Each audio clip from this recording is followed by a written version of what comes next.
ನನ್ನೆಲ್ಲ ಮುದ್ದು ಸ್ನೇಹಿತರಿಗೂ ಸವಿತಾ ರವಿ ಲೈಫ್ ಸ್ಟೈಲ್ ಲಾಗ್ಗೆ ಸ್ವಾಗತ ಸುಸ್ವಾಗತ ಸ್ನೇಹಿತರೆ. ಎಲ್ರಿಗೂ ಶುಭೋದಯ, ಗುಡ್ ಮಾರ್ನಿಂಗ್. ಇವತ್ತಿನ ವಿಡಿಯೋ ಯಾವ್ದ್ರ ಬಗ್ಗೆ ಇದೆ ಅಂತ ನಿಮ್ಗೆ ಆಲ್ರೆಡಿ ಗೊತ್ತಾಗಿದೆ ಸ್ನೇಹಿತರೆ.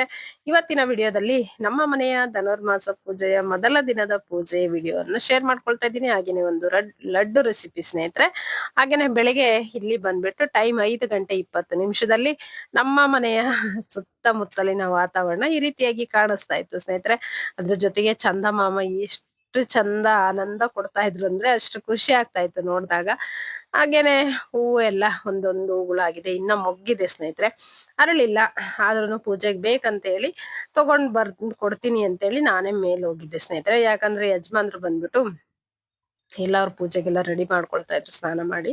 ಹಾಗಾಗಿ ನಂತರ ಅವ್ರಿಗೆ ಹೂವು ತಗೊಂಡ್ ಬಂದ್ಕೊಟ್ಟು ಒಂದು ಪುಟಾಣಿ ರಂಗೋಲಿಯನ್ನ ಹಾಕೋಷ್ಟರಲ್ಲಿ ಸ್ನೇಹಿತರೆ, ರಂಗೋಲಿ ಹಾಕಿ ನಾನು ಒಳಗಡೆ ಬಂದೆ. ಅಷ್ಟರಲ್ಲಿ ಪೂಜೆನೂ ಆಗೋಯ್ತು ಸ್ನೇಹಿತರೆ. ಪೂಜೆ ಮಾಡುವಂತದ್ದೆಲ್ಲ ವಿಡಿಯೋ ಮಾಡ್ಕೊಳ್ಳಿಲ್ಲ. ಹಾಗೇನೆ ಪೊಂಗಲ್ ಎಲ್ಲ ಮಾಡಿಲ್ಲ ಸ್ನೇಹಿತರೆ. ಏನಕ್ಕಂದ್ರೆ ನನ್ಗೆ ರಜದ ಟೈಮ್ ಇದೆ ಸ್ನೇಹಿತರೆ. ಹಾಗಾಗಿ 1 ದಿನ 2 ದಿನ ಮಾಡ್ಬಿಟ್ಟು ಮತ್ತೆ ಇದನ್ ಮಾಡೋದ್ ಬೇಡ, ಎಲ್ಲ ಒಂದೇ ಸಲ ಇದು ಆಗ್ಬಿಡ್ಲಿ. ಆಗಿದ ನಂತರದಲ್ಲಿ ನಾವೆಲ್ಲ ಮತ್ತೆ ಇದನ್ ಮಾಡ್ಕೊಂಡು ಮಾಡೋಣ.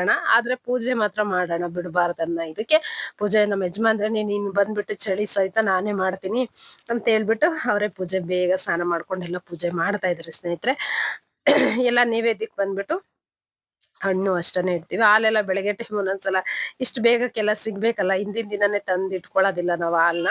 ಹಾಗಾಗಿ ಬರೇ ಬಾಳೆಹಣ್ಣು ನೈವೇದ್ಯಕ್ಕೆ ಇಟ್ಟಿದೀವಿ ಸ್ನೇಹಿತರೆ. ನಂತರದಲ್ಲಿ ಪೂಜೆ ಎಲ್ಲ ಈ ರೀತಿಯಾಗಿ ಕಾಣ್ತಾ ಇತ್ತು. ಎಲ್ಲ ಏನಂದ್ರೆ ಹೊರಗಡೆ ಏನು ಹೊಸ್ತಿಲ್ ಮುಂಭಾಗದಲ್ಲಿ ದೀಪಗಳು, ತುಳಸಿ ಹತ್ರ ದೀಪಗಳು ಇಟ್ಟಾಗ ಸ್ನೇಹಿತರೆ ಮನ್ಸಿಗೆ ಎಷ್ಟು ಮುದ ಕೊಡುತ್ತೆ ಅಂದ್ರೆ ತುಂಬಾನೇ ಖುಷಿ ಆಗ್ತಾ ಇರುತ್ತೆ ಸ್ನೇಹಿತರೆ. ನಂತರ ಪೂಜೆ ಎಲ್ಲ ಆಗಿದ ನಂತರದಲ್ಲಿ ಸ್ವಲ್ಪ ಹೊತ್ತು ಬಿಟ್ಟು ವಾತಾವರಣ ಈ ರೀತಿಯಾಗಿ ಕಾಣ್ತಾ ಇತ್ತು. ಇನ್ನ ಸೂರ್ಯೋದಯ ಆಗಿರ್ಲಿಲ್ಲ ಸ್ನೇಹಿತರೆ. ಅದು ಒಂದು ಕ್ಲಿಪ್ಪಿಂಗ್ಸ್ ತೆಕೊಂಡೆ. ನಂತರದಲ್ಲಿ ಬಂದು ಬೇಗ ಎಲ್ಲ ಎದ್ದಿದ್ರಲ್ಲ, ಸ್ನಾನ ಎಲ್ಲ ಮಾಡಿರ್ತಾರೆ ಪಾಪ, ಚಳಿ ಚಳಿ ಆಗ್ತಾ ಇರುತ್ತೆ. ಅದಕ್ಕೋಸ್ಕರ ಒಂದು ಕಪ್ ಬಿಸಿ ಬಿಸಿಯಾಗಿ ಕಾಫಿಯನ್ನ ಮಾಡ್ಕೊಟ್ಟೆ ಸ್ನೇಹಿತರೆ. ನಂತರ ಇಲ್ಲಿ ಲೈಟ್ ಎಲ್ಲ ಆಫ್ ಮಾಡಿದಾಗ ಯಾವ ರೀತಿ ಕಾಣುತ್ತೆ ಅಂತ ಹೇಳಿ ಹಾಗೆ ಒಂದು ಕ್ಲಿಪ್ಪಿಂಗ್ಸ್ ತಕೊಂಡೆ ಸ್ನೇಹಿತರೆ. ಏನಂದ್ರೆ ದೀಪದ ಬೆಳಕಲ್ಲಿ ಆ ದೇವ್ರ ಭಗವಂತರನ್ನ ನೋಡೋದೇ ಒಂಥರ ಖುಷಿ ಅಂತಾನೆ ಹೇಳ್ಬೋದು. ತಿರುಪತಿ ಹೋದಾಗ ಯಾವ ರೀತಿ ನಾವು ದೇವ್ರ ದರ್ಶನ ಮಾಡಿದಾಗ ಯಾವ ರೀತಿ ಕಾಣ್ತಾ ಇರ್ತೋ ಸೇಮ್ ಒಂಥರ ಅದೇ ಫೀಲಿಂಗ್ ಕೊಡ್ತು ನನಗೆ. ನಿಜವಾಗ್ಲೂ ತುಂಬಾನೇ ಖುಷಿ ಅಂದ್ರೆ ಖುಷಿ ಅನ್ನಿಸ್ತು ಸ್ನೇಹಿತರೆ. ನಂತರ ಇಲ್ಲಿ ರಾಗಿ ಗಂಜಿ ಮಾಡ್ತಾ ಇದ್ದೀನಿ ಸ್ನೇಹಿತರೆ, ನನಗೋಸ್ಕರ ರಾಗಿ ಗಂಜಿ. ನಂತರ ಎಲ್ಲ ಸ್ವಲ್ಪ ಪೂಜೆ ಎಲ್ಲ ಆಗಿ ನಂತರ ಮಕ್ಕಳಿಗೆಲ್ಲ ಇದನ್ನ ಮಾಡಿ ನಂತರದಲ್ಲಿ ಮಾಡುವಂಥದ್ದು. ನನ್ನ ಮಗನಿಗೆ ಟಿಫನ್ ಎಲ್ಲ ಮಾಡ್ಬೇಕಲ್ಲ, ಹಾಗಾಗಿ. ಹಲೋ ಸ್ನೇಹಿತರೆ, ನಮಸ್ಕಾರ ಎಲ್ರಿಗೂ. ಎಲ್ಲರೂ ಹೇಗಿದ್ದೀರಾ ಸ್ನೇಹಿತರೆ? ಎಲ್ಲರೂ ಚೆನ್ನಾಗಿದ್ದೀರಾ ಅಂತ ಭಾವಿಸ್ತಾ ಇವತ್ತಿನ ವಿಡಿಯೋ ಪ್ರಾರಂಭ ಮಾಡ್ತಾ ಇದ್ದೀನಿ. ನಿಮ್ಗೆ ಏನಾದ್ರೂ ಇವತ್ತಿನ ನನ್ನ ವಿಡಿಯೋ ಸ್ವಲ್ಪನಾದ್ರೂ ಇಷ್ಟ ಆಗಿತ್ತಂದ್ರೆ ತಪ್ಪದೇ ನಿಮ್ಮದಾದ ಒಂದು ಲೈಕ್ ಇರ್ಲಿ ಸ್ನೇಹಿತರೆ. ಹಾಗೆ ಇನ್ನೂ ಯಾರೆಲ್ಲ ಸಬ್ಸ್ಕ್ರೈಬ್ ಮಾಡ್ಕೊಳ್ದೆ ನೋಡ್ತಾ ಇದ್ದೀರಾ, ಪ್ಲೀಸ್ ಸಬ್ಸ್ಕ್ರೈಬ್ ಮಾಡ್ಕೊಂಡು ನೋಡಿ, ಸಪೋರ್ಟ್ ಮಾಡಿ ಅಂತ ಕೇಳ್ಕೊಳ್ತೀನಿ. ಹಾಗೇನೆ ಇವತ್ತಿನ ವಿಡಿಯೋ ಬಂದ್ಬಿಟ್ಟು ಸ್ಪೆಷಲ್ ಅಂತಾನೆ ಹೇಳ್ಬೋದು ಸ್ನೇಹಿತರೆ. ಯಾಕಂದ್ರೆ ಇವತ್ತಿನಿಂದ ಧನುರ್ಮಾಸ ಪ್ರಾರಂಭ ಆಗಿದೆ ಅಲ್ಲ, ಹಾಗಾಗಿ ತುಂಬಾನೇ ಖುಷಿ ಅಂತಾನೆ ಹೇಳ್ಬೋದು. ಇವತ್ತಿನಿಂದ ಧನುರ್ಮಾಸ ಪ್ರಾರಂಭ ಆಗಿದೆ ಸ್ನೇಹಿತರೆ. ನಮ್ಮ ಮನೆಯಲ್ಲೂ ಇವತ್ತು ಬೆಳಗ್ಗೆನೆ ಪೂಜೆ ಎಲ್ಲ ಮಾಡಿದ್ವಿ ಸ್ನೇಹಿತರೆ. 5 ಗಂಟೆಗೆ ಎದ್ಬಿಟ್ಟು ಬೇಗ. ಆದ್ರೆ ನಾನು ಪೂಜೆ ಮಾಡಿಲ್ಲ, ನಮ್ಮ ಮನೆಯವ್ರು ಪೂಜೆ ಮಾಡಿದ್ದಾರೆ, ನಮ್ಮ ಯಜಮಾನ್ರು. ಏನಕ್ಕೆ ಅಂದ್ರೆ ನನ್ ಸ್ವಲ್ಪ ಡೇಟ್ ಬರ ಇದಿದೆ. ಹಾಗಾಗಿ ಸುಮ್ಮನೆ 1 ದಿನ 2 ದಿನ ಮಾಡಿ ಇದನ್ನ ಮಾಡೋದು ಬೇಡ ಅನ್ನೋದಕ್ಕೋಸ್ಕರ ಅದೆಲ್ಲ ಕಂಪ್ಲೀಟ್ ಆಗಲಿ ಆಮೇಲೆ ಮಾಡೋಣ ಅಂತೇಳಿ ನಾನು ಇದನ್ನ ಮಾಡಿಲ್ಲ ಸ್ನೇಹಿತರೆ. ಆದರೆ ಇವತ್ತಿನಿಂದನೇ ಪೂಜೆ ಮಾತ್ರ ಪ್ರಾರಂಭ ಮಾಡಿದ್ವಿ. ನಮ್ಮ ಮನೆಯವರು ಬೇಗ ನಾನೆಲ್ಲ ಎದ್ಬಿಟ್ಟು ಎಲ್ಲ ಮನೆಯೆಲ್ಲ ಕ್ಲೀನ್ ಮಾಡಿಕೊಟ್ಟೆ. ನಂತರದಲ್ಲಿ ಪೂಜೆ ಎಲ್ಲ ಅವ್ರು ಮಾಡಿದ್ರು ಸ್ನೇಹಿತರೆ. ನೀವು ಆಲ್ರೆಡಿ ಅದನ್ನು ನೋಡ್ಕೊಂಡು ಬಂದಿದ್ದೀರಾ. ಮತ್ತೆ ಯಾವ ರೀತಿ ಇರುತ್ತೆ, ಹೇಗೆಲ್ಲ ಇರುತ್ತೆ ಅನ್ನೋದನ್ನು ನೋಡ್ಕೊಂಬರೋಣ ಸ್ನೇಹಿತರೆ. ಹಾಗೆಯೇ ಧನುರ್ಮಾಸ ಅಂದಿದ ಕೂಡಲೇ ಸ್ನೇಹಿತರೆ ನನಗೆ ಮೊದಲಿಗೆ ನೆನಪಾಗುವಂಥದ್ದು ನನ್ನ ಬಾಲ್ಯದ ದಿನಗಳು ತುಂಬ ನೆನಪಾಗುತ್ತೆ ಸ್ನೇಹಿತರೆ. ಏನಕ್ಕೆ ಅಂತಂದರೆ ಪೂಜೆ ದೇವಸ್ಥಾನಕ್ಕೆ ಹೋಗ್ತಾ ಇದ್ವಲ್ವಾ, ಪ್ರತಿದಿನ ಬೆಳಗಿನ ಜಾವಕ್ಕೆ 5:30 ಅಷ್ಟರಲ್ಲಿ ನಮ್ಮೂರಲ್ಲೆಲ್ಲ ಪೂಜೆ ಆಗಿರ್ತಿತ್ತು ಸ್ನೇಹಿತರೆ. ಹಾಗಾಗಿ ಅದು ತುಂಬಾನೇ ವಿಶೇಷ. ಅವಾಗ ಏನಿಲ್ಲ, ಮುಖನೂ ತೊಳ್ಕೊಳ್ತಾ ಇರ್ಲಿಲ್ಲ, ಏನಿಲ್ಲ, ಸ್ವಲ್ಪ ನೀರು ಹಾಕೊಂಡ್ಬಿಡೋದು, ಹಿಂಗೆ ಅನ್ಕೊಂಡ್ಬಿಡೋದು, ಓಡ್ಬಿಡ್ತಿದ್ವಿ ಸ್ನೇಹಿತರೆ. ಆ ಬಾಳೆ ಎಲೆ ಮೇಲೆ ಪ್ರಸಾದ ನೈವೇದ್ಯ ಹಾಕ್ಕೊಡ್ತಾ ಇದ್ರಲ್ವಾ, ಅಕ್ಕಿ ಎಲ್ಲರ ಮನೆಯಲ್ಲೂ ಅವಾಗ ಅಕ್ಕಿ ಕೊಡ್ತಾ ಇದ್ರು ಸ್ನೇಹಿತರೆ. ಅಕ್ಕಿ ಬೆಲ್ಲ ಎಲ್ಲ ಕೊಡ್ತಾ ಇದ್ರಲ್ವಾ, ಅದರಿಂದ ಪೊಂಗಲ್ ಎಲ್ಲ ಮಾಡಿಬಿಟ್ಟು ನೈವೇದ್ಯ ಮಾಡಿ ಅದ್ರ ಮೇಲೆ ಸ್ವಲ್ಪ ನಮ್ಮೂರ್ ಕಡೆ ಅಂದರೆ ಸ್ನೇಹಿತರೆ ಅವಾಗೆಲ್ಲ ಮೊಸರು, ಪೊಂಗಲ್ ಮೇಲೆ ಮೊಸರನ್ನ ಹಾಕ್ಬಿಟ್ಟು, ಅಕ್ಕಿ ಪಾಯಸ ಅಂತಾನೆ ಅಂದ್ಕೊಳ್ಳಿ ಸ್ನೇಹಿತರೆ, ಅದ್ರ ಮೇಲೆ ಮೊಸರು ಹಾಕ್ಬಿಟ್ಟು ಕೊಡ್ತಾ ಇದ್ರು. ಅದು ಒಂಥರ ನಿಜವಾಗ್ಲೂ ಎಷ್ಟು ರುಚಿಯಾಗಿರೋದು ಅಂದರೆ ಸ್ನೇಹಿತರೆ, ಆ ರುಚಿ ನಿಜವಾಗ್ಲೂ ಇವಾಗ ನಮಗೆ ಬರೋದಿಲ್ಲ ಅದು ಅಷ್ಟು. ಅಂದ್ರೆ ಅವಾಗೆಲ್ಲ ಇವಾಗ ಸ್ಟವ್ ಈ ರೀತಿ ಗ್ಯಾಸ್ ಎಲ್ಲ ಇರುತ್ತಲ್ವಾ, ಆವಾಗ ಆಗಿಲ್ಲ. ದೇವಸ್ಥಾನಕ್ಕೆ ನೈವೇದ್ಯ, ದೇವಸ್ಥಾನದಲ್ಲಿ ದೇವ್ರಿಗೆ ನೈವೇದ್ಯ ಮಾಡ್ಬೇಕಂತಂದ್ರೆ ಅಲ್ಲೇ ಸಪ್ರೇಟಾಗಿ ಒಂದು ಅಡುಗೆ ರೂಮ್ ಇರ್ತಿತ್ತು ಸ್ನೇಹಿತರೆ. ಅದರಲ್ಲೇ ಅದು ಕಟ್ಟಿಗೆ ಒಲೆಯಲ್ಲಿಂದ ಮಾಡ್ತಾ ಇದ್ರು ಸ್ನೇಹಿತರೆ. ಅದು ನಿಜವಾಗ್ಲೂ ಎಷ್ಟು ಚೆನ್ನಾಗಿರ್ತಿತ್ತು ಅಂದರೆ ಅಗೆಗಾಲ ಪ್ರಾರಂಭ ಆಯಿತು ಧನುರ್ಮಾಸ ಅಂದರೆ ಸ್ನೇಹಿತರೆ. ನನಗೆ ನೆನಪಾಗುವಂಥದ್ದು ಒಂದು ಏನು ದೇವಸ್ಥಾನದಲ್ಲಿ ಕೊಡುವಂಥ ನೈವೇದ್ಯ ಸ್ನೇಹಿತರೆ. ಹಾಗೇನೆ ಇನ್ನೊಂದು ಏನಂದರೆ ಬೆಂಕಿ ಕಾಯಿಸ್ಕೊಳ್ತಿದ್ದಂಥದ್ದು ಸ್ನೇಹಿತರೆ. ಎಲ್ಲ ಏನು ಮಾಡ್ತಿದ್ರು, ನಾವು ಚಿಕ್ಕ ಚಿಕ್ಕ ಮಕ್ಳು ಇರ್ತಿದ್ವಲ್ಲ, ದೊಡ್ಡವ್ರು ಏನು ಹೇಳ್ತಿದ್ರು, ಹೋಗ ಮನೆಯಲ್ಲಿ ತೊಗೊಂಡು ಬರೋಗಿಲ್ಲಿ ಒಂದು ಸ್ವಲ್ಪ ಅವ್ರ ಮನೆ ಹತ್ರ ಇದು ಎಲ್ಲರ ಹೋಗ್ಲಿ ಒಂದು ಇದ್ರಾಗೆ ಗರಿ ಎಲ್ಲ. ನಮ್ಮೂರ ಕಡೆ ಅಂದ್ರೆ ತೆಂಗಿನ ಗರಿ ಎಲ್ಲ ತುಂಬಾನೇ ಇರ್ತಿತ್ತಲ್ವ. ಅವಾಗ ಎಲ್ಲರ ಈಗ ಕಟ್ಕಿಗಳೆಲ್ಲ ತೊಗೊಂಬಂದು ಮನೆ ಪಕ್ಕದಲ್ಲೇ ಹಾಕೊಂಡಿರೋರು. ಅಲ್ಲಾಯ್ತು ಎಲ್ಲಾದ್ರೂ ಆಯ್ತು ಸುಮ್ಮನೆ ಒಂದು ಗರಿ ಎಳ್ಕೊಂಬರೋದು. ಇಲ್ಲ ಅಂತಂದ್ರೆ ಮುಂದೆ ಸ್ವಲ್ಪ ಏನಾದರೂ ಸುಂಚೆಲ್ಲ ಬಗ್ಸ್ತಾ ಇರ್ತಿದ್ರು. ಇಲ್ಲ ಕಾಂಪೌಂಡ್ಗಳು ಬೇಲಿ ಎಲ್ಲ ಈ ಥರದ್ದು ಇರ್ತಿತ್ತಲ್ಲ, ಅಲ್ಲಿ ಹೋಗ್ಬಿಡೋದು ಸ್ನೇಹಿತರೆ, ಹೇಳ್ಕೊಂಬಂದ್ಬಿಡೋದು. ಬಂದು ಕೊಡ್ತಾ ಇದ್ವಿ. ಅವ್ರ ಜೊತೆ ದೊಡ್ಡವ್ರ ಜೊತೆ ಕೂತ್ಕೊಂಡು ನಾವು ಬೆಂಕಿ ಎಲ್ಲ ಕಾಯಿಸ್ಕೊಳ್ತಾ ಇದ್ವಿ. ಅದು ಅಂತೂ ನನಗೆ ತುಂಬಾ ನೆನಪಾಗುತ್ತಂತಲೇ ಹೇಳ್ಬೋದು ಸ್ನೇಹಿತರೆ. ಅದೆಲ್ಲ ಒಟ್ಟಾರೆ ಚಳಿಗಾಲ ಧನುರ್ಮಾಸ ಅಂದಾಗ ಸ್ನೇಹಿತರೆ ನನಗೆ ನೆನಪಾಗುವಂಥದ್ದು ತುಂಬಾ, ನನಗೆ ನನ್ನ ಬಾಲ್ಯದ ದಿನಗಳು ತುಂಬ ನೆನಪಾಗುತ್ತೆ. ಬೆಳಗ್ಗೆ ಮೇಲೆ ಹೂ ತೊಗೊಂಡು ಬರೋಕ್ಕೆ ಹೋದ್ನಲ್ಲ ಸ್ನೇಹಿತರೆ, ಅವಾಗ ನನಗೆ ಕತ್ಲು ಇನ್ನ ಎಷ್ಟು 5:05 ಹೋಗಿದ್ದೀನಿ ಸ್ನೇಹಿತರೆ. 5:20 ಇತ್ತು ಟೈಮು. ಆ ಟೈಮಿಗೆ ಹೋಗಿದ್ದೀನಿ ಹೂವು ತೊಗೊಂಡು ಬರೋಕ್ಕೆ. ಅಷ್ಟು ಕತ್ಲಿತ್ತು. ಮತ್ತೆ ಕತ್ಲಿದೆ, ನಮ್ಮ ಮನೆಯವ್ರು ಹೇಳ್ತಾ ಇದ್ರು ಕತ್ಲಿದೆ ಸವಿತಾ ನೋಡ್ಕೊಂಡು ಹೋಗು ನಾನೇ ತೊಗೊಂಡು ಬರ್ತೀನಿ ಅಂತ. ಅವ್ರು ಪೂಜೆ ಮಾಡ್ತಾ ಇದ್ರಲ್ಲ, ಹಾಗಾಗಿ ನಾನೇ ತೊಗೊಂಡು ಬಂದು ಕೊಡ್ತೀನಿ ಅಂತೇಳಿ ಹೋಗಿದ್ನಲ್ಲ ಸ್ನೇಹಿತರೆ. ಕತ್ಲಿದೆ ಅಂದ್ಕೊಳ್ತೇ ಹೋಗ್ತಾ ಇದ್ದೆ. ಆದ್ರೂ ಮೊಬೈಲ್ ಎಲ್ಲ ತೊಗೊಂಡೋಗಿದ್ನಲ್ವ, ಆದ್ರೂ ಸ್ವಲ್ಪ ಮತ್ತೆ ಒಂದೇ ಕ್ಷಣಕ್ಕೆ ಸ್ನೇಹಿತರೆ ಚಂದಮಾಮನ ಬೆಳಕು ಎಷ್ಟು ಚೆನ್ನಾಗಿ ಕಾಣಿಸ್ತು ಅಂತ ಅಂದ್ರೆ ನಿಜವಾಗ್ಲೂ ತುಂಬ ಚೆನ್ನಾಗಿ ಕಾಣಿಸ್ತಾ ಇತ್ತು. ನನಗೆ ಒಂದು ಕ್ಷಣಕ್ಕೆ ನನಗೆ ಆ ಚಂದಮಾಮನ ನೋಡಿದ ತಕ್ಷಣ ನನಗೆ ನೆನಪಾಗಿದ್ದಂಥದ್ದು ಸ್ನೇಹಿತರೆ ನನ್ನ ಬಾಲ್ಯದ ದಿನ ಸ್ನೇಹಿತರೆ. ಹಾಗೇನೆ ನಮ್ಮ ಹೊಲ ಎಲ್ಲ ನೆನಪಾಗ್ಬಿಡ್ತು ನನಗೆ ಒಂದೇ ಕ್ಷಣಕ್ಕೆ. ಅವಾಗೆಲ್ಲ ಯಾವ ರೀತಿ ಇತ್ತಾಯಿತು ಅಂದರೆ ಸ್ನೇಹಿತರೆ, ಈ ಟೈಮಲ್ಲಿ ಬಂದ್ಬಿಟ್ಟು ಎಲ್ರೂ ನಾವಂತಾನೆ ಎಲ್ಲ ಪ್ರತಿಯೊಬ್ರು ಎಲ್ರೂ ಏನು ರಾಗಿ ಎಲ್ಲ ಬೆಳೆದಿರ್ತಿರಲ್ಲ, ತೊಗರಿ ರಾಗಿ ಹಾಗೇನೆ ಹುಳ್ಳಿಕಾಳು ಎಲ್ಲದನ್ನು ಅವ ಕಣಗಳು ಇರ್ತಾ ಇದ್ವಲ್ಲ, ಆ ಕಣಗಳು ಇದರಲ್ಲಿ ಹಾಕಿರ್ತಿದ್ರು ಸ್ನೇಹಿತರೆ. ಇಲ್ಲ ಒಬ್ರು ಕಣದಲ್ಲಿ ರಾಶಿ ಇರ್ತಿತ್ತು, ಇನ್ನೊಬ್ರು ಹೀಗೇನೆ ಇರ್ತಾ ಇತ್ತು ಬಣ್ಮೆಗಳು. ಒಬ್ರು ಕಣ ಮಾಡಿದಾರೆ ಅಂದರೆ ಅಲ್ಲಿಗೆ ಒಂದು 5-6 ಜನ ಎಲ್ಲರೂ ಸೇರಿಕೊಂಡು ಎಲ್ಲ ಸುತ್ತೂರ ಬಣ್ಮೆ ಹಾಕಿರೋರು ಸ್ನೇಹಿತರೆ. ಚಳಿ ಆಗ್ತಾ ಇರಲಿಲ್ಲ, ಏನೂ ಇಲ್ಲ. ಸ್ವಲ್ಪ ಎಲ್ಲಾದರೂ ಗಾಳಿ ಬೀಸ್ತಂದ್ರೆ ಸ್ವಲ್ಪ ಇದು ಆ ರೀತಿಯಾಗಿ ಸುತ್ತೂರ ಬಣ್ಮೆ ಹಾಕಿರೋರು ಸ್ನೇಹಿತರೆ. ಆ ಇದರಲ್ಲಿ ಎಲ್ಲ ನಮ್ಮ ತಾತ ನಮ್ಮ ಚಿಕ್ಕಪ್ಪರು ಎಲ್ಲರೂ ಇರ್ತಾಯಿದ್ರು ಸ್ನೇಹಿತರೆ. ಈಗೇನು ನಮ್ಮ ಮನೆ ಇದೆಯಲ್ಲ, ನಮ್ಮ ಚಿಕ್ಕಪ್ಪರ ಮನೆ ಇದೆಯಲ್ಲ, ಅದೇ ಜಾಗನೇ ನಮ್ಮದು ಕಡ ಮಾಡ್ತಾಯಿದ್ವಿ ಅಂತ ನಮ್ಮ ತಾತರು. ಅದೆಲ್ಲ ತುಂಬಾ ಮೆಮೊರಿ ಇದೆ, ಹೇಳ್ಕೊಳ್ತಾ ಹೋಗ್ಬಿಟ್ರೆ. ಸಗಣಿ ಎಲ್ಲ ತೊಗೊಂಡೋಗಿ ಹಾಕೋದು, ಕಣ ಬಳಿಯೋದು, ಸಾರಿಸೋದು ಎಲ್ಲ ಮಾಡ್ತಿದ್ವಲ್ಲ, ಸಗಣಿ ಸಾರಿಸೋದು, ಅದೆಲ್ಲ ತುಂಬಾ ಮೆಮೊರೇಬಲ್ ಅಂತಲೇ ಹೇಳ್ಬೋದು. ಅದು ಮತ್ತೆ ಬರೋದಿಲ್ಲ ಸ್ನೇಹಿತರೆ. ಅಷ್ಟು ಖುಷಿ ಪಡ್ತಾ ಇದ್ವಿ. ಅವಾಗ ಏನು ಮಾಡ್ತಾ ಇದ್ವಿ ಅಂದರೆ, ನಮ್ಮ ತಾತರಿಗೆಲ್ಲ ಸ್ವಲ್ಪ ನಮ್ಮ ಕಾಫಿ ಮಾಡಿಕೊಟ್ವಿ ಅಂದರೆ ಕೊಟ್ಟು ಬರೋಗಂತ ಹೇಳೋದು, ಈ ರೀತಿಯಾಗಿ ತಗೊಂಡೋಗಿ ಕೊಡ್ತಿದ್ವಿ. ಅವಾಗ ಇನ್ನೊಂದೇನೆಂದರೆ ಶೇಂಗಾ ಎಲ್ಲ ಅಲ್ಲೇ ಸುಟ್ಕೊಂಡು ತಿಂತಾ ಇದ್ದಿದ್ದು. ಮತ್ತೇನಂತಂದರೆ ಎಲ್ಲ ಅಲ್ಲಿಗೆ ಕಣದ ದಂಡೆ ಇರ್ತಿತ್ತಲ್ವ, ಅಲ್ಲಿ ಸ್ವಲ್ಪ ಚಳಿ ಆಗ್ತದೆ. ಮತ್ತು ರಾಶಿ ಎಲ್ಲ ಕಾಯ್ಕೊಂಡು ಮಲ್ಕೊಂಡಿರೋರಲ್ವ, ಚಳಿ ಆಗ್ತಾ ಇರೋದು. ಅವಾಗೆಲ್ಲ ಬೆಂಕಿ ಎಲ್ಲ ಹಾಕ್ಬಿಟ್ಟು ಕಾಯಿಸ್ಕೊಳ್ತಾ ಕುಂತಿರೋರು. ಅದು ನಾವು ಅವ್ರ ಜೊತೆಗೆ ಹೋಗ್ಬಿಟ್ಟು ಕಾಯಿಸ್ಕೊಳ್ತಾ ಕೂತ್ಕೊಳ್ತಿದ್ವಿ. ಅದೆಲ್ಲ ನನಗೆ ನಿಜವಾಗ್ಲೂ ತುಂಬಾ ನೆನಪಾಗ್ತಾ ಇದೆ ಸ್ನೇಹಿತರೆ. ಇಷ್ಟು ಅದು ಮರೆಯೋದಕ್ಕೆ ಸಾಧ್ಯ ಇಲ್ಲ. ಇವಾಗಿನ ಇದರಲ್ಲಿ ಸ್ನೇಹಿತರೆ ಎಷ್ಟು ನಾವು ರೊಕ್ಕ ಕೊಟ್ರೂ ಇದನ್ನಂತೂ ತೊಗೊಂಡು ಬರೋದಕ್ಕೆ ಆಗೋದಿಲ್ಲ ಸ್ನೇಹಿತರೆ. ಯಾಕಂದ್ರೆ ಅಷ್ಟು ಎಂಜಾಯ್ ಮಾಡಿದೀವಿ ಅಂದರೆ ತುಂಬಾ ಎಂಜಾಯ್ ಮಾಡಿದೀವಿ ಅಂತಲೇ ಹೇಳ್ಬೋದು. ಇವಾಗೆಲ್ಲ ಏನು ಮೊಬೈಲು ಲ್ಯಾಪ್ಟಾಪ್ ಅದು ಇದು ಈ ಗೇಮ್ ಆ ಗೇಮ್ ಅಂತ ಏನು ಇದನ್ನು ಮಾಡ್ತಾರೆ ನೋಡಿ. ಅವಾಗೆಲ್ಲ ನಮಗೆ ಗೇಮು ಎಲ್ಲ ಏನಂದ್ರೆ ಆಟ ಪಾಠ ಎಲ್ಲ ಅಲ್ಲೇ ಇತ್ತು ಸ್ನೇಹಿತರೆ. ನಮ್ಮ ಜೀವನನೇ ಎಲ್ಲ ಹಾಗೇನೆ ಇದ್ದಿದ್ದಂಥದ್ದು. ಹಾಗಾಗಿ ನನಗಂತೂ ತುಂಬಾ ಇವತ್ತೊಂದು ಕ್ಷಣ ತುಂಬ ಖುಷಿ ಆಯಿತು. ಇವತ್ತು ಆ ಕ್ಷಣ ನೆನಪಿಗೆ ಬಂತು. ನೆನಪಿರುತ್ತೆ, ಮರೆತರೆ ಎಲ್ಲ ಸ್ನೇಹಿತರೆ ನೆನಪಿಟ್ಕೊಳ್ಳೋದಕ್ಕೆ. ಹಾಗಾಗಿ ಮರೆದೇ ಇದ್ದಾಗ ಹೇಗೆ ಇದೆ ಅಂತೇಳಿ ಪ್ರತಿದಿನ ನಾನು ಅದನ್ನು ಜೀವಿಸ್ತೀನಿ. ಇಲ್ಲಿದ್ರೂ ಖಂಡಿತವಾಗ್ಲೂ ನಾನು ಇದನ್ನು ಮಾಡ್ಕೊಳ್ತಾನೆ ಇರ್ತೀನಿ ಸ್ನೇಹಿತರೆ. ಆದ್ರೂ ಒಂದು ಕ್ಷಣಕ್ಕೆ ನೆನಪಾಗ್ತಾನೆ ಇರುತ್ತಲ್ವ, ಖಂಡಿತವಾಗ್ಲೂ ಅದೆಲ್ಲ ತುಂಬಾ ಮಿಸ್ ಮಾಡ್ಕೊಳ್ತೀವಿ ಅಂತಲೇ ಹೇಳ್ಬೋದು. ಈಗಿರುತ್ತೆ ಸ್ನೇಹಿತರೆ. ಈಗ ನಮ್ಮೂರಲ್ಲೂ ಎಲ್ಲರೂ. ಆಮೇಲೆ ಇನ್ನೊಂದು ಏನಂದರೆ ಸ್ನೇಹಿತರೆ, ಗದ್ದೆ ಹೊಡಿತಾ ಇದ್ರು, ಅಕ್ಕಿ ಬೆಳೀತಾ ಇದ್ರು. ಭತ್ತ, ಇಲ್ಲಾಂದ್ರೆ ಒಬ್ಬೊಬ್ರು ಕುಟ್ಟಿ ಕೊಡ್ಲಿಕ್ಕೆ ಆಗ್ಲಿಲ್ಲ ಅಂತಂದ್ರೆ ಭತ್ತನೇ ಕೊಟ್ಟಿರೋರು ಸ್ನೇಹಿತರೆ. ಯಾರು ಪೂಜೆ ಮಾಡ್ತಾರಲ್ವಾ ಅವ್ರ ಮನೆಗೆ. ನಮ್ಮ ಮನೆಯಲ್ಲೂ ಒಂದೊಂದ್ಸಲ ನಮ್ದು ವರ್ಷಕ್ಕೆ ಒಬ್ಬೊಬ್ರಿಗೆ ಪೂಜೆ ಇರುವಂತದ್ದು ಊರಲ್ಲಿ. ಹಾಗಾಗಿ ಒಂದೊಂದು ವರ್ಷ ನಮ್ಮ ಮನೆಗೂ ಬರೋದು.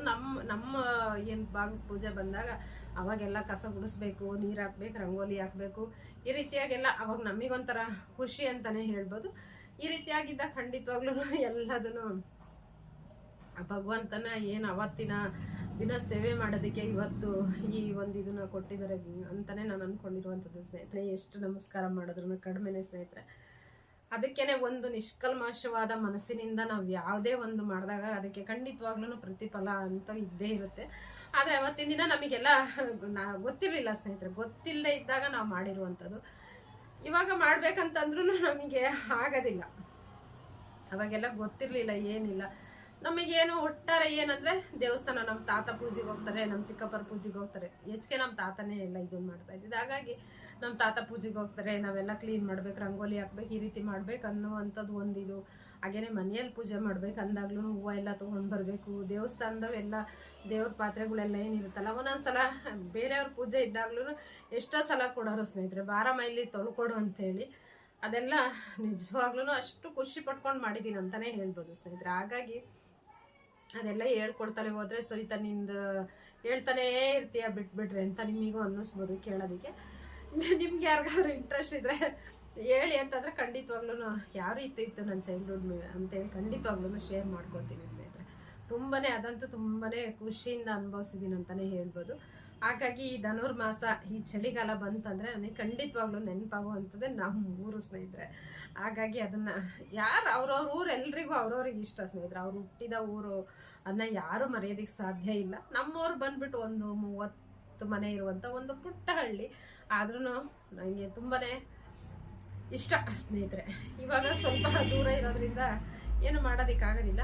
ಅವ್ರು ಯಾರೇ ಎಷ್ಟೇ ಇದಿರಲಿ ಸ್ನೇಹಿತರೆ, ಎಷ್ಟೇ ಅವ್ರ ಕೋಟೆಗೆ ಬದುಕಿದಂದ್ರೂ ಅವ್ರು ಎಲ್ಲಿ ಹುಟ್ಟಿದ್ದು, ಎಲ್ಲಿ ಇದನ್ನ ಮಾಡಿದ್ ಬೆಳೆದಿದ್ದಂತಾನೆ ಹೇಳ್ತಾರೆ ಹೊರತು ಇಲ್ಲಿ ಇದನ್ನ ಮಾಡಿದಾರೆ ಅಂತ ಫಸ್ಟ್ಗೆ ಯಾರು ಹೇಳಲ್ಲ. ಅವ್ರು ಇಲ್ಲಿಂದ ಬಂದ್ರಂತಾನೆ ಹೇಳೋದು ಸ್ನೇಹಿತರೆ. ಹಾಗಾಗಿ ಅವ್ರ ಊರು, ಅವ್ರ ಹುಟ್ಟೂರು, ಅವ್ರು ಇದು ಅಂತ ಅಂದಾಗ ಎಲ್ರಿಗೂ ಅವ್ರದ್ದೇ ಆದ ಒಂದು ಅಭಿಮಾನ ಖಂಡಿತವಾಗ್ಲೂ ಇದ್ದೇ ಇರುತ್ತೆ ಸ್ನೇಹಿತರೆ. ನನಗೂ ಅದೇ ಥರನೇ. ನನ್ನ ಮಾತುಗಳಿಂದ ನಿಮಗೆಲ್ಲ ಬೇಜಾರು ಮಾಡ್ಕೊಳ್ಬೇಡಿ ಸ್ನೇಹಿತರೆ.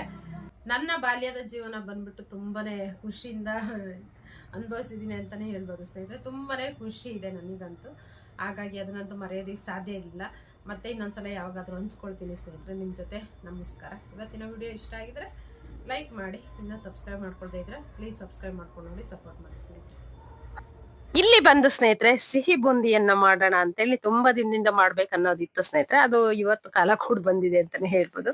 ಅದಕ್ಕೋಸ್ಕರ ಒಂದ್ ಬಟ್ಲಲ್ಲಿ 1 ಕಪ್ ಅಷ್ಟು ಕಡಲೆ ಹಿಟ್ಟನ್ನ ಜರಡಿ ಮಾಡಿ ಹಾಕೊಂಡಿದೀನಿ ಸ್ನೇಹಿತರೆ. ಅದಕ್ಕೆ ಚಿಟಿಕೆ ಸೋಡಾ ಪುಡಿ ಹಾಕೊಳ್ತಾ ಇದೀನಿ. ಕೆಲವೊಬ್ರು ಹಾಕೊಳ್ಳಲ್ಲ, ಸ್ವಲ್ಪ ಹಾಕೊಂಡ್ರೆ ಚೆನ್ನಾಗಿರುತ್ತೆ. ಚಿಟಿಕೆ ಅಷ್ಟೇ ಅರಿಶಿಣ ಪುಡಿ ಹಾಕೊಂಡಿದೀನಿ. ನೀವು ಇದ್ರ ಬದಲಾಗಿ ಏನಂದ್ರೆ ಕೇಸರಿ ಕಲರ್ ಎಲ್ಲ ಬರುತ್ತಲ್ವಾ, ಅದನ್ನ ಉಪಯೋಗಿಸ್ಕೊಳ್ಬಹುದು. ಫುಡ್ ಕಲರ್ ಉಪಯೋಗಿಸ್ಕೊಳ್ಬಹುದು ಸ್ನೇಹಿತರೆ. ಒಬ್ಬೊಬ್ರು ಚಿಟಿಕೆ ಉಪ್ಪನ್ನ ಸಿಹಿ ಮಾಡುವಾಗ ಉಪ್ಪು ಸೇರಿಸ್ಬೇಕಂತೇಳಿ ಒಂದ್ ಚಿಟಿಕೆ ಅಷ್ಟು ಉಪ್ಪನ್ನ ಸೇರಿಸ್ತಾರೆ ಸ್ನೇಹಿತರೆ. ನೀವು ಬೇಕಂದ್ರೆ ಹಾಕೊಳ್ಳಿ. ನಂತರದಲ್ಲಿ ಅದನ್ನೆಲ್ಲ ಒಂದ್ಸಲ ಚೆನ್ನಾಗಿ ಮಿಶ್ರಣ ಮಾಡ್ಕೊಂಡು ಅದಕ್ಕೆ ಸ್ವಲ್ಪ ಸ್ವಲ್ಪ ನೀರನ್ನ ಸೇರಿಸ್ತಾ ಈ ರೀತಿಯಾಗಿ ಗಂಟು ಬರದೇ ರೀತಿಯಲ್ಲಿ ಈ ರೀತಿಯಾಗಿ ಕಲಸ್ಬೇಕು ಸ್ನೇಹಿತರೆ. ಒಂದೇ ಸಲ ಹೆಚ್ಚಿಗೆ ನೀರನ್ನು ಹಾಕೊಳ್ಬೇಡಿ ಸ್ನೇಹಿತರೆ. ಸ್ವಲ್ಪ ಸ್ವಲ್ಪ ನೀರನ್ನ ಸೇರಿಸಿ ನೀವು ಕಲಸ್ಕೊಳ್ಳಿ ಸ್ನೇಹಿತರೆ. ಆಗ ಚೆನ್ನಾಗಿ ಬರುತ್ತೆ. ಒಂದ್ಸಲ ನೀರ್ ಹೆಚ್ಚಿಗೆ ಹಾಕೊಂಡ್ರೆ ಮತ್ತೆ ಹಿಟ್ಟು ಹಾಕೊಂಡ್ ಕಲಸ್ಕೊಳ್ಬೇಕಾಗುತ್ತೆ ಅಷ್ಟೇನೆ. ಅದು ಬಿಟ್ರೆ ಬೇರೆ ಏನು ಮಾಡೋದಿಕ್ ಆಗೋದಿಲ್ಲ. ನಂತರ ನೋಡಿ ನಾನು ಸ್ವಲ್ಪ ಸ್ವಲ್ಪ ನೀರನ್ನ ಸೇರಿಸ್ಕೊಂಡು ಕಲಸ್ಕೊಂಡಿದೀನಿ. ಈ ರೀತಿಯಾಗಿ ಬಂದಿದೆ ಸ್ನೇಹಿತರೆ. ಈ ಕಡೆ ನೋಡಿ ಈ ರೀತಿಯಾಗಿ ಬೀಳ್ತಾ ಇರ್ಬೇಕು. ಈಗ ನಾವು ಎಣ್ಣೆ ಒಳಗ್ ಹಾಕ್ತಾ ಇರ್ತೀವಿ ನೋಡಿ, ಸೇಮ್ ಇದೇ ರೀತಿ ಬೀಳ್ತಾ ಇರ್ಬೇಕು. ಹಾಗಾಗಿ ತೀರಾ ತೆಳುವಾಗೂ ಮಾಡ್ಕೊಳ್ಬೇಡಿ, ತೀರಾ ಗಟ್ಟಿಯಾಗೂ ಮಾಡ್ಕೊಳ್ಬೇಡಿ ಸ್ನೇಹಿತರೆ. ನಂತರ ಬಂದ್ಬಿಟ್ಟು ನಾವ್ ಇಲ್ಲಿ ಹಿಟ್ಟು ಕಾಯಿಸೋದಕ್ಕೆ ಇಟ್ಕೊಂಡ್ರೆ ಆ ಕಡೆ ಈ ಕಡೆಯಲ್ಲಿ ಎಣ್ಣೆ ಬಿಸಿ ಆಗೋದಕ್ಕೆ ಇಟ್ಬಿಟ್ರೆ ಸರಿ ಆಗುತ್ತೆ ಸ್ನೇಹಿತರೆ. ಹಿಟ್ಟೆಲ್ಲ ನೆನೆಯೋದಕ್ಕೆಲ್ಲ ಬಿಡಬಾರ್ದು. ಈ ಕಡೆ ಎಣ್ಣೆ ಬಿಸಿ ಆಗಿತ್ತಲ್ಲ ಸ್ನೇಹಿತರೆ, ನೋಡಿ ಈ ರೀತಿಯಾಗಿ ಹಾಕೊಳ್ತಾ ಇದ್ದೀನಿ. ಜಾಲರಿಯಲ್ಲಿ ಬಂದ್ಬಿಟ್ಟು ನಾವೆಲ್ಲ ದೊಡ್ಡ ದೊಡ್ಡ ಅಡಿಗೆಗಳೆಲ್ಲ ಮಾಡೋ ಟೈಮಿಗೆ ಭಟ್ರು ಈ ರೀತಿಯಾಗಿ ಅವ್ರೇನ್ ಮಾಡ್ತಾರೆ, ಎಲ್ಲ ದೊಡ್ಡದಿರುತ್ತೆ ಅದ್ರಲ್ಲಿ ಹಾಕ್ಬಿಟ್ಟು ತಿರುಗಿಸ್ತಾ ಇರ್ತಾರೆ. ಇಲ್ಲಿ ನಾವು ಮನೆಯಲ್ಲಿ ಚಿಕ್ಕದಾಗಿ ಮಾಡ್ತಾ ಇರೋದ್ರಿಂದ ಸ್ವಲ್ಪ ನಿಧಾನಕ್ಕೆ ಇದೇ ರೀತಿಯಾಗಿ ಹಾಕೊಳ್ಬೇಕು ಸ್ನೇಹಿತರೆ. ನಾವು ಕೈಯಲ್ಲೆಲ್ಲ ಇದನ್ ಮಾಡಿ ಏನಾಯ್ತು ಅಂತಂದ್ರೆ ಒಂದಕ್ಕೊಂದು ಒಂದ್ರ ಮೇಲೆ ಒಂದು ಬೀಳ್ತಾ ಇರುತ್ತಲ್ವಾ, ಹಾಗಾಗಿ ಒಂದಕ್ಕೊಂದು ಅಂಟ್ಕೊಳ್ತಾ ಇರುತ್ತೆ ಸ್ನೇಹಿತರೆ. ಎಷ್ಟು ಇಡಿಸುತ್ತಾ ಅಷ್ಟನ್ನೇ ನಾವು ನಿಧಾನಕ್ಕೆ ಅದು ಎಣ್ಣೆ ಒಳಗೆ ಬೀಳ್ತಾ ಇರ್ಬೇಕು ಹಿಟ್ಟು ಸ್ನೇಹಿತರೆ. ನಂತರ ಇನ್ನೊಂದ್ಸಲ ಹಾಕೊಳ್ತಾ ಇದೀನಿ. ಇನ್ನೊಂದ್ಸಲ ಹಾಕೊಳ್ಳೋ ಟೈಮಿಗೆ ಜಾಲರಿಯಲ್ಲೆಲ್ಲ ಹಿಟ್ಟು ಹತ್ಕೊಂಡಿರ್ತಲ್ಲ, ಅದನ್ನೆಲ್ಲ ಚೆನ್ನಾಗಿ ಒರೆಸ್ಕೊಂಡ್ ಬಿಡ್ಬೇಕು. ಒರೆಸ್ಕೊಂಡು ಮತ್ತೆ ಹಿಟ್ಟಿಲ್ದಾಗ ನೋಡ್ಕೊಂಡು ಹಾಕೊಳ್ಬೇಕು. ಏನಕ್ಕೆ ಅಂದ್ರೆ ಅದ್ರಲ್ಲೇ ಹಿಟ್ಟಿರುವಂತದ್ದು ಮತ್ತೆ ಅದ್ರ ಮೇಲೆ ನಾವು ಹಾಕ್ದಾಗ ಎಳೆ ಎಳೆ ಎಲ್ಲ ಉದ್ದಕ್ಕೆ ಬರ್ತಾ ಇರುತ್ತೆ ಸ್ನೇಹಿತರೆ. ಶೇಪ್ ಬಂದ್ಬಿಟ್ಟು ದುಂಡಾಗಿ ಕಾಳುಗಳು ಬರೋದಿಲ್ಲ. ಹಾಗಾಗಿ ನೋಡ್ಕೊಂಡು ಹಾಕೊಳ್ಬೇಕು. ಸ್ವಲ್ಪ ತಾಳ್ಮೆಯಿಂದ ಮಾಡಿದ್ರೆ ನಾವು ಏನಂದ್ರೆ ಬೇಕ್ರಿ ಎಲ್ಲ ಸಿಗುತ್ತಲ್ವಾ, ಅದಕ್ಕಿಂತ ಸೂಪರ್ ಆಗಿ ಹೆಲ್ದಿ ಆಗಿರುವಂತ ಲಡ್ಡು ಸಿಗುತ್ತೆ ಸ್ನೇಹಿತರೆ. ನಾನಂತೂ ಹೊರಗಡೆಯಿಂದ ತಂದಂತೂ ತಿನ್ನಲ್ಲ. ಈ ರೀತಿ ಬೇಕಂದಾಗ ಮನೆಯಲ್ಲೇ ಮಾಡುವಂತದ್ದು ಸ್ನೇಹಿತರೆ. ಮುಂಚೆ ಎಲ್ಲ ಮಾಡ್ತಾ ಇದ್ದೆ, ಇತ್ತೀಚೆಗೆ ಸ್ವಲ್ಪ ಹಾಗೆ ಹೀಗೆ ಅನ್ಕೊಂಡು ಮಾಡೋದು ಕಡಿಮೆ ಮಾಡಿದೀನಿ ಅಂತಾನೆ ಹೇಳ್ಬೋದು. ನೋಡಿ ಈಗ ಎಲ್ಲದು ಪೂರ್ತಿಯಾಗಿದ್ದ ನಂತರದಲ್ಲಿ ಇಷ್ಟು ಬಂದಿದೆ ಸ್ನೇಹಿತರೆ. ಒಂದೊಂದ್ಸಲ ನೋಡಿ ಹಿಂಗೆ ಮೇಲ್ಗಡೆಯಿಂದ ಸ್ವಲ್ಪ ಇದನ್ ಮಾಡಿದ್ನಲ್ಲ, ಅವಾಗ ಒಂದಕ್ಕೊಂದು ಅಂಟ್ಕೊಂಡಿದೆ ಸ್ನೇಹಿತರೆ. ನಂತರ ಇನ್ನೊಂದ್ ತೆಳುವಾಗಿ ಕಲಿಸ್ಕೊಂಡ್ಬಿಟ್ಟು ಅಷ್ಟೇನೆ ಉದ್ದಕ್ಕೆ ಬಂದ್ಬಿಡುತ್ತೆ, ಶೇಪ್ ಚೆನ್ನಾಗ್ ಬಂದಿರಲ್ಲ.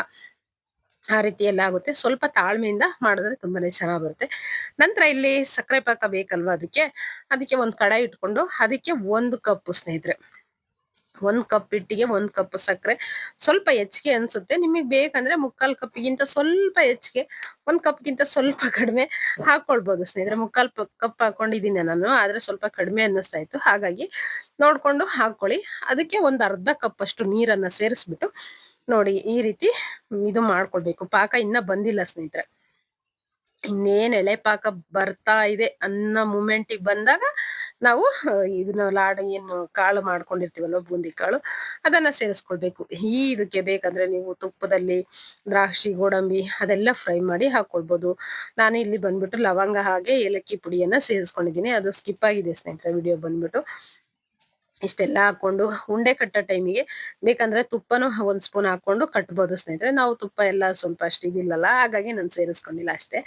ನಂತರ ಸ್ಟವ್ ಆಫ್ ಮಾಡ್ಬಿಟ್ಟು ಈ ರೀತಿಯಾಗಿ ಎಲ್ಲ ಚೆನ್ನಾಗಿ ಕಲಸಿ ಒಂದು ಲಿಡ್ ಅನ್ನ ಕ್ಲೋಸ್ ಮಾಡಿ ಒಂದು 1/2 ಅವರ್ ಬಿಡ್ಬೇಕು ಸ್ನೇಹಿತರೆ. 1/4 ಗಂಟೆ ಬಿಟ್ಟಾಗ, ಯಾಕಂದ್ರೆ ಬಿಸಿ ಬಿಸಿದ್ ಕಟ್ಟಕ್ ಹೋದ್ರೆ ಕೈಯೆಲ್ಲ ಸುಡ್ತಾ ಇರುತ್ತೆ. ಯಾಕಂದ್ರೆ ಪಾಕ ಅಷ್ಟು ಇದಿರುತ್ತೆ ಸ್ನೇಹಿತರೆ, ಯಾವ್ದೇ ಆಗ್ಲಿ ಪಾಕ ಅಂದಾಗ ಸಕ್ಕರೆ ಬೆಲ್ಲದ ಯಾವ್ದೇ ಆಗ್ಲಿ ಅಷ್ಟು ಬಿಸಿ ಇರುತ್ತೆ ಅದು. ಅದಕ್ಕೋಸ್ಕರ ನಿಧಾನಕ್ಕೆ ಸ್ವಲ್ಪ ತಣ್ಣಗಾದ್ಮೇಲೆ ನಾವು ಉಂಡೆಯನ್ನ ಕಟ್ಕೊಳ್ಬೇಕು ಸ್ನೇಹಿತರೆ. ನೋಡಿ ನಮಗೆ ಯಾವ ಸೈಜ್ ಬೇಕು ಆ ಸೈಜ್ ನಾವು ಮಾಡ್ಕೊಳ್ಬಹುದು.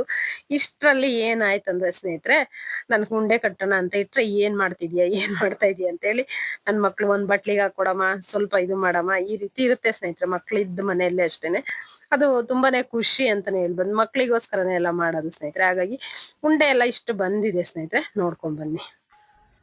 ಉಂಡೆ ಕಟ್ಟೋದಕ್ಕೆ ರೆಡಿ ಮಾಡೋದ್ನಲ್ಲ ಸ್ನೇಹಿತರೆ, ನನ್ನ ಚಿಕ್ಕ ಮಗ ಬಂದೇನು ಮಾಡ್ದ, ಬೇಡಮ್ಮ ನನಗೆ ಉಂಡೆ ಬೇಡ, ಹಾಗೇನೇ ಇರಲಿ, ನನಗೆ ಹಾಗೇನೆ ಎತ್ತಿಡು ಅಂತ ಹೇಳ್ದ. ಹಾಗಾಗಿ ಅವನಿಗೆ ಸ್ವಲ್ಪ ಎತ್ತಿಟ್ಟಿದ್ದೀನಿ, ಮತ್ತು ಸ್ವಲ್ಪ ಉಂಡೆ ಕಟ್ಟಿದ್ದೀನಿ. ಉಂಡೆ ತುಂಬಾ ಆಗಿತ್ತು ಸ್ನೇಹಿತರೆ, ಎಲ್ಲದನ್ನು ತಗೊಂಡು ತಿಂದಿದ್ದಾರೆ. ನಮ್ಮ ಯಜಮಾನ್ರೂ ಅಷ್ಟೇ, ಏನಾದರೂ ಈ ರೀತಿ ಅಡುಗೆ ಮಾಡ್ತಾಯಿದ್ರು ಅವ್ರೂ ಅಷ್ಟೇ, ಕೊಡಿಲಿ ಸಹಿತ ನೋಡೋಣ ಸ್ವಲ್ಪ ಹೇಗೆ ಬಂದಿದೆ ಅಂತೇಳಿ ಮುಂಚೆನೇ ಅವ್ರೂ ತೊಗೊಳ್ತಿರ್ತಾರೆ. ಮಕ್ಕಳೂ ಅಷ್ಟೇ ಸ್ನೇಹಿತರೆ, ಸಿಹಿ ಅಂದರೆ ಸ್ವಲ್ಪ ಇಷ್ಟನೇ ಅಲ್ವಾ, ಹಾಗಾಗಿ ತುಂಬಾ ಇಷ್ಟಪಡ್ತಾರೆ ಅಂತಲೇ ಹೇಳ್ಬೋದು. ಹೆಚ್ಚಿಗೆ ಬರುತ್ತೆ ಸ್ನೇಹಿತರೆ, ನಾನಿಲ್ಲಿ ಕಡಿಮೆ ಇದು ತೋರಿಸ್ತಾ ಇದ್ದೀನಿ ಅಷ್ಟೇ ನಿಮಗೆ. ಇನ್ನೊಂದು ಸಲ ಮಾಡಿದಾಗ ಖಂಡಿತವಾಗ್ಲೂ ತೋರಿಸ್ತೀನಿ ಸ್ನೇಹಿತರೆ. ಸಿಂಪಲ್ಲಾಗಿದೆ, ತುಂಬಾ ಈಸಿ, ಬೇಗ ನೀವು ಮಾಡ್ಕೊಂಡು ತಿಂದು ರುಚಿ ನೋಡಿ ಹೇಗೆ ಬಂದಿತ್ತಂತ ತಿಳಿಸಿ ಸ್ನೇಹಿತರೆ.